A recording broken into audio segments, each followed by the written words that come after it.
panahon sa kasalukuyan. Dumako tayo sa Calabarzon. Sa bandang Batangas, asahan na medyo mahangin at may konting ulan. Para naman sa Laguna, asahan na may konting ulan at may konting baha. Para naman sa probinsya ng Rizal, asahan na mababa ang temperatura at maulap.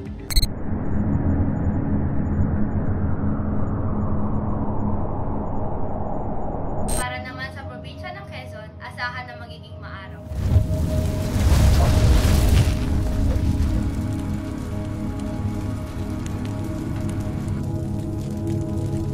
At para sa Cavite, asahan ang maayos na panahon at walang dapat ipag-alala.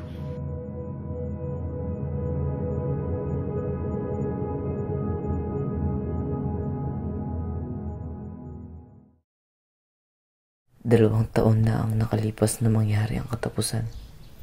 At buhay pa rin ako. Buhay pa rin kami. Ito pala si Kulot. Siya na lang ang natitira sa akin. Noong araw na yon, walang nagbabala sa amin. Walang nagsabi sa amin.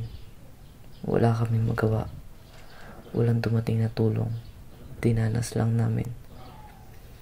Tipong sa text lang namin nalaman ang mga senyas na paparating. Pero huli na ang lahat.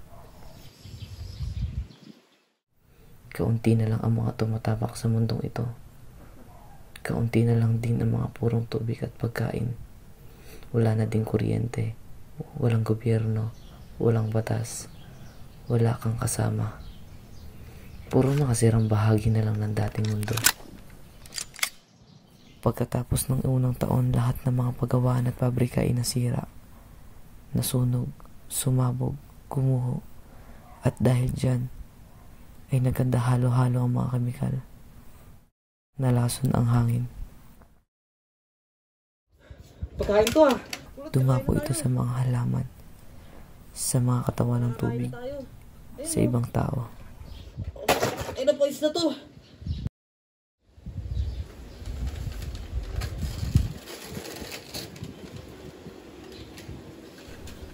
Dahil sa kontaminasyon ng ere, hindi na pwedeng kainin na bunga ng mga halaman na nadapuan ito. Hindi na pwedeng pagliguan at inumin ang tubig na nadapuan ito. At hindi na humihinga ang mga balat na nadaplisan ito. Nagsisinungaling ako kung hindi ko sasabihin na takot ako. Walang araw na hindi ako nag-aalala sa kabuhayan namin. Pati sa kabuhayan ng mga natitira.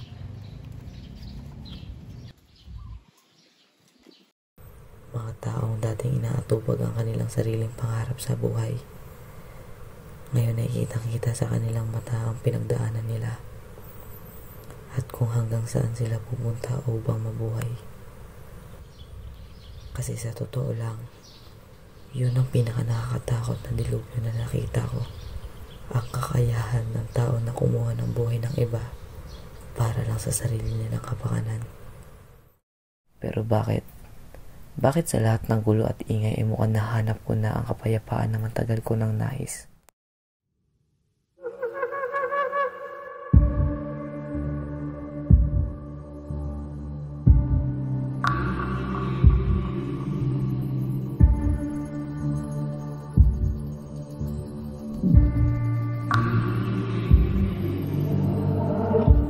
You're like a ghost.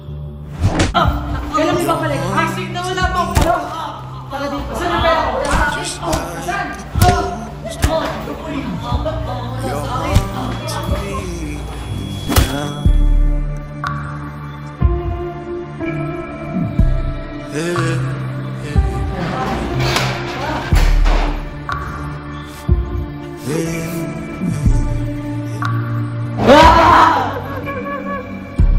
You're like a ghost.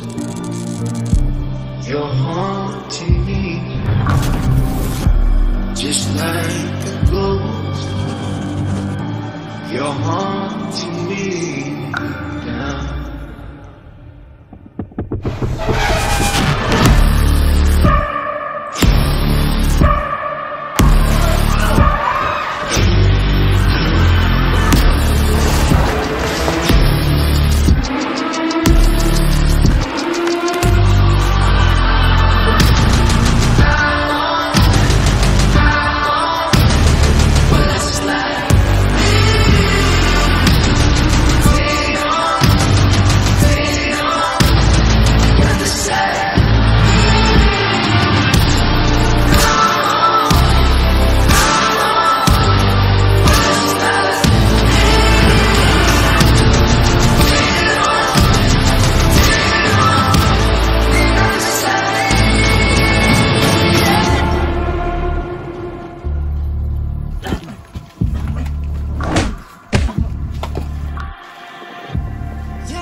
Kasi sa totoo lang,